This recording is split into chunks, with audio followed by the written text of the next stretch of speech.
Television these days is something we take for granted. There are movies at midnight, children's shows for tea, escape in the afternoon, school any morning, even nuclear physics before breakfast. We call it the television age, and yet it's still very young. Most of us over 20 can remember the time the family first got the box.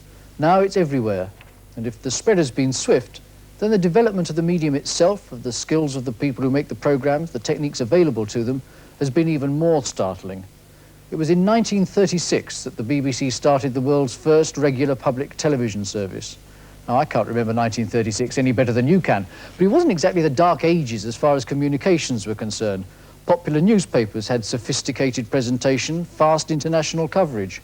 More than 8 million homes had radio. A popular gramophone record might sell 100,000 copies in Britain alone. The airspeed record was 424 miles an hour. Out in Hollywood, John Wayne was already a star, and even the British cinema had got onto the musical.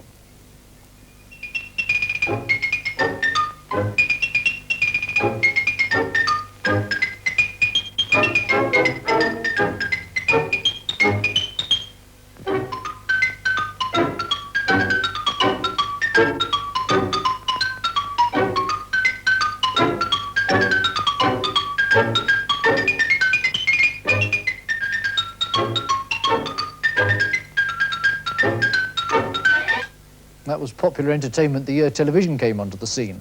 Now, hopeful inventors in several countries have been looking for a way of transmitting pictures for a long time. Ideas had been put on paper before 1900, but it wasn't until 1926 that a Scot called John Logie Baird, working on his own in a London attic, made it work. He called in some distinguished scientists to a demonstration, and what they saw was something like this.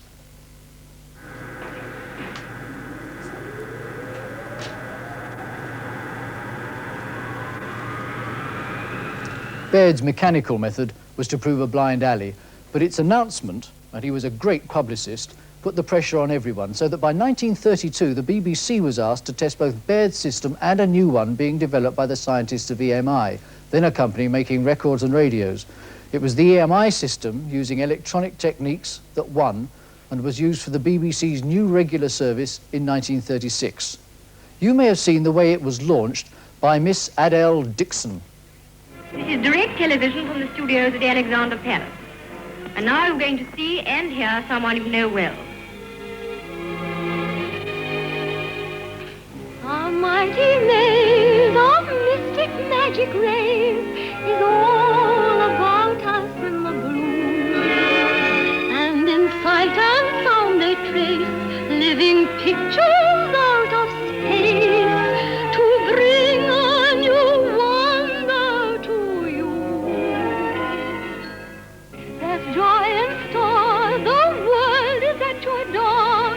It's here for everyone to view, conjured up in sound and sight by the magic rays of light that bring television to you.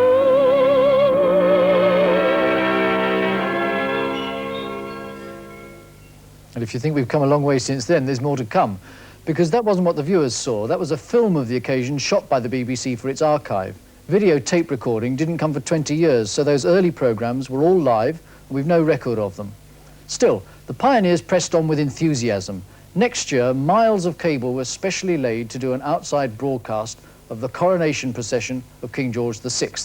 But the programmes ran for only 1 hour a night, and in the 1930s, money was tight. When war came in 1939, and the service was stopped, still only a few thousand people had sets. And it was 1946 before they could get started again.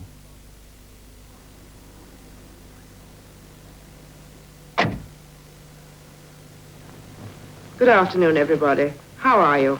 Do you remember me, Jasmine Bligh? So, the first special licence was brought in. £2 for a television and radio licence, £1 for radio by itself. By March 1948, just 45,000 television licenses had been bought, compared with 11 million for radio. And though the Sutton Coldfield transmitter brought viewing to the Midlands in 1949, the television era was slow dawning. It wasn't until 1953 that one event finally caught the public imagination. The coronation of Queen Elizabeth wasn't just a big event for television. To have a coronation was rare, to have a queen rarer, she was popular, and a country still recovering from war was eager to enjoy the pageantry and see some new horizon in it all. That she should allow television cameras inside Westminster Abbey for the ceremony itself was another sign of change, though it took some persuasion. But it was certainly a turning point for television. It had taken nearly 5 years for the ownership of sets to pass the 1 million mark. Not until 1952 could even the 5 main population areas all get a signal. But the go-ahead for the coronation coverage made the government allow booster stations to be put in quickly, and on the day, 84% of the population could get the signal. Nearly 1 million people bought sets in the year before the coronation, and when it was over, more than 1 million more joined the rush. Television was on its way, but it still had a long way to go. The BBC quickly had found ideas that are with us still: television cooks, quiz games like What's My Line, Come Dancing.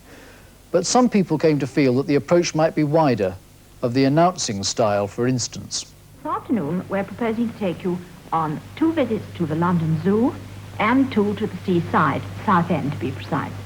From 3:30 until 4, Winfred Vaughan-Thomas and Jennifer will be going round the zoo with the superintendent, Mr. Cansdale, whom you will have seen if you were looking in last night. And Mr. Cansdale is going to show them this afternoon some of the larger animals, by which I suppose he means the ones he can't get into the studio up here.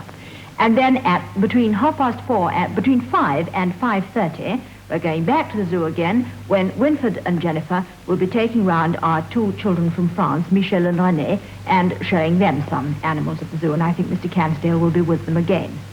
Well, now, as you may know, Southend has a carnival today, an enormous 4-mile-long procession which marks the beginning of 10 days of special festivities.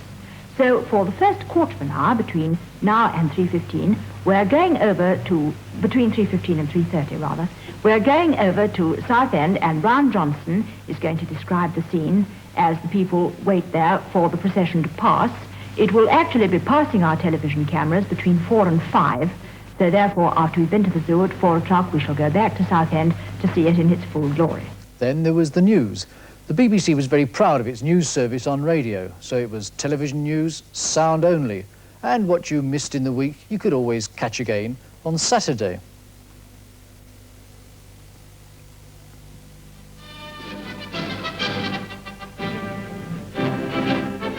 The arrival of competition from the new commercial networks ITN would soon force a change of attitudes, though remember that the half-hour news we're used to now took another 12 years to come.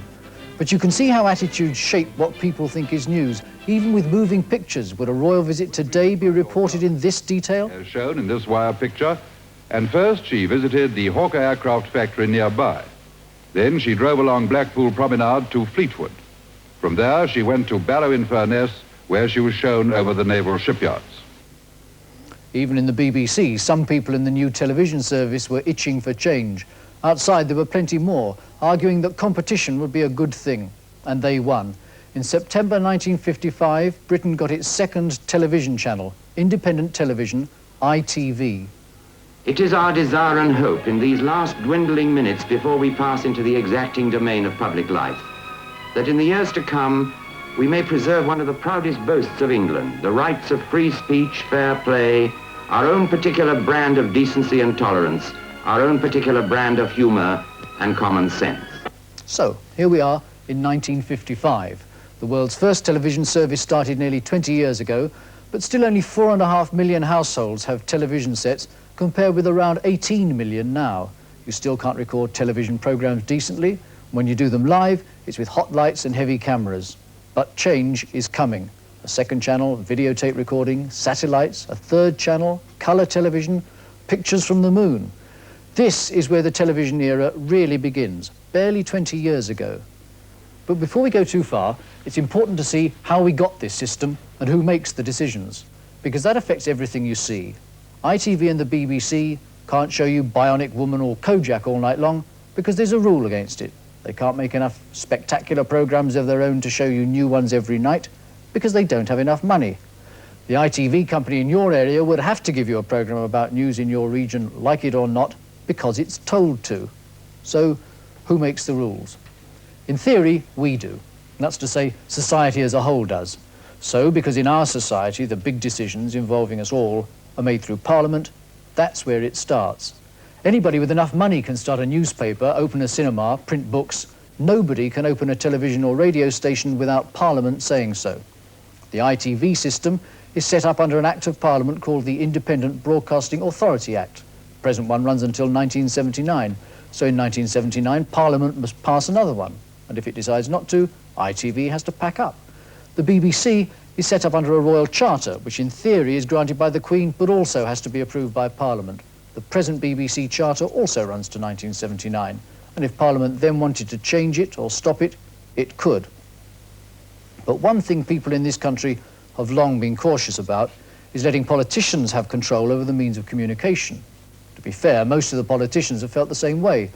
So both the BBC and 25 years later ITV were set up so as to keep the politicians from having direct control over the people who make programmes.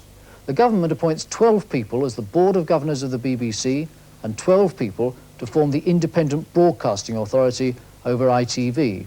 They don't make programmes, they don't even do the job full time. There's usually a trade union leader, a businessman, someone from Scotland, Wales, Northern Ireland, a mix of people reckoned to represent our interests. And under the law, they are responsible for the way the two organisations are run. That gives them quite a lot of power. Let's look at ITV. It's the only channel allowed to take commercials. That's how it gets the money to make programmes. In 1976, those commercials brought in around £230 million. That's an awful lot of money, and there's no competition.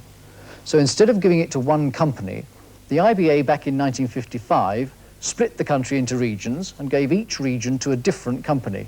You'll be used to seeing most of their signs at the front of their programmes. But the Independent Broadcasting Authority, if it feels any of those companies aren't doing well enough, can order changes or even put them out of business and find someone else. And it has done that. It decides what commercials can be shown. Like the BBC's Board of Governors, it's the IBA's job to make sure that programmes aren't too violent, that they tell the truth, that minorities get a look in. That's some job. They have a lot of people to help them, but they still often find we don't all agree with them. But the big decisions stay with Parliament. The BBC gets the money to make programmes from what we pay for our television licences. If they feel they need more, they must go to the government to ask for the licence fee to be raised. And the government decides how much we will pay. If the government thinks that the ITV companies are making too much profit, then they can take some of it away in a special tax. So, just as it was an Act of Parliament that gave Britain its second television channel, and with advertising, in 1955, it was the government's decision to let the BBC open the third channel, BBC Two, in 1964, to let colour television in, and the special colour licence in 1967. And it will be Parliament that says whether we get a fourth television channel and who would run it in the 1980s. What? Oh yes, colour. Time for the tricks of the trade. And roll supersonic. 5, Step by Tennessee. 3, 2, And mix 1. The arrival of colour television 10 years ago did more than make our screens look prettier and the football teams easier to spot. It opened up a whole new bag of tricks for the television men.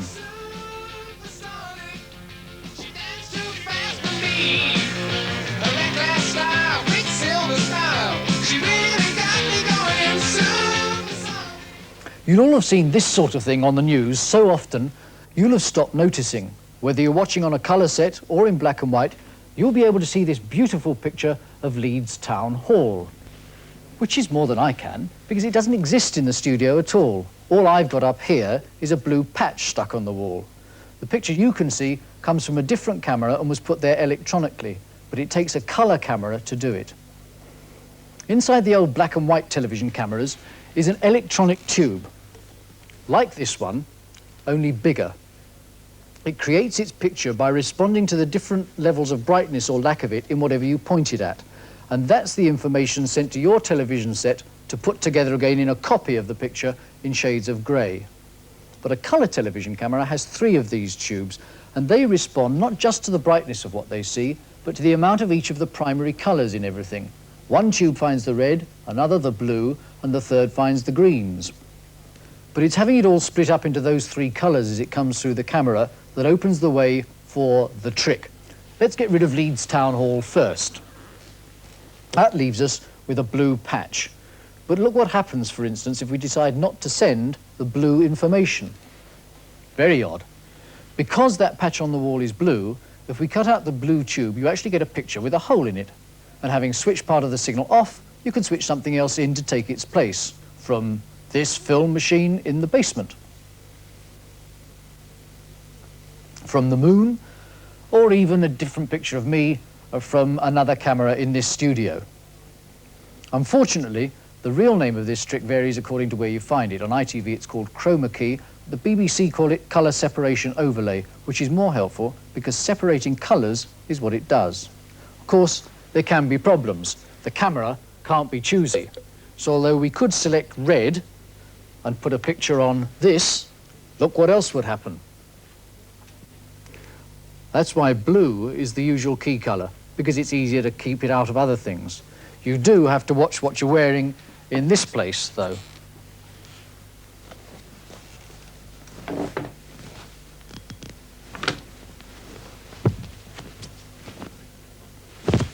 But once you've got it under control, that view over the newsreader's shoulder is only the beginning. You can travel by train without leaving the studio. Have a look at that scenery. Come on, hurry up. Ah, that's better. First class team, first class compartment. You can even create a whole new fantasy world. Boiled chucky eggs and a whole stack of toast ready jammed. Who's a lucky princess getting everything she deserves? It is customary, Buttons, for the chambermaid to bring in the royal breakfast. I told her to take the weight off her feet, poor little thing. Anyway, I always did it back at the castle, so you could have your lie until 11 o'clock. When I came home on Monday... In fact, instantly and cheaply, television can now use effects which on film would take days of processing and be very expensive. Richard Stilgo of the BBC's nationwide team wanted to make a point about the people who have the legal right to enter our homes, whether we like it or not. So he wrote a little song and dance about it. All your earths have gone to sea, don't look like that, there's no need. I've a statutory right of entry to your home.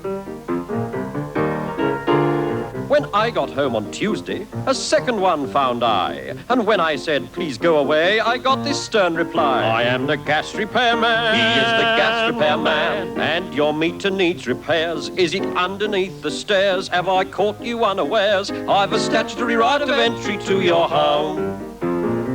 Clever stuff. It was done by having the whole studio covered in blue. While Stilgo did his first character, they fit in the black background instead of the blue and recorded it on videotape.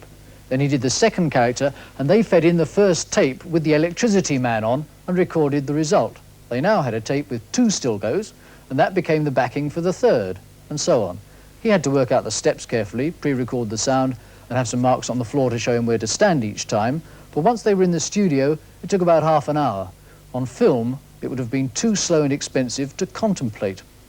So, television's come a long way since 1955. Videotape recording came around that time, live transmission by satellite across the Atlantic in '62, colour in '67, 2 years later the moon. There are more changes happening now and more to come, but already you can see that nothing affects what we see on our screens as much as the system and the technology behind it. So the arrival of videotape meant not just recording programs in advance, but that different kinds of programs could be made. Still, it's often cheaper to hire American films for a couple of showings, which is one important reason why we see so many of them. And we might see more, but the broadcasting authorities set limits on Kojak and Co. Indeed, we do now have much more television altogether than we used to. But that's not because of some growth in our appetite for it. The government used to set a limit, and it was the government in 1972 that abolished it. Now, we could have telly at breakfast if we could afford it. And you thought the programs were important? The television era has been fast-moving, adventurous, and it's still on the move. But if we as viewers want to have any say in where it goes from here, we'll need to understand that what we see on our screens is not even half the story. Goodbye. Behind me here is Leeds Town Hall. And when you're a kid in Leeds, the Town Hall, it's this great, massive, neoclassic monument is a symbol of everything that's permanent and enduring in your environment. And it's a sort of rock you can stand on, your feet on the ground. And it's to Leeds Town Hall that I always return when I want to renew and refresh my roots and to renew my closeness with my own landscape. And it's this feeling of having something solid underneath you, something which is supporting you, which you can only get from the place you were born in. And at times like this, I feel as much a part of Leeds as a tree or as a paving stone in the street. Absolutely lovely, beautiful, beautiful. Right. It's just simply a matter of matching up you with the background, that's all.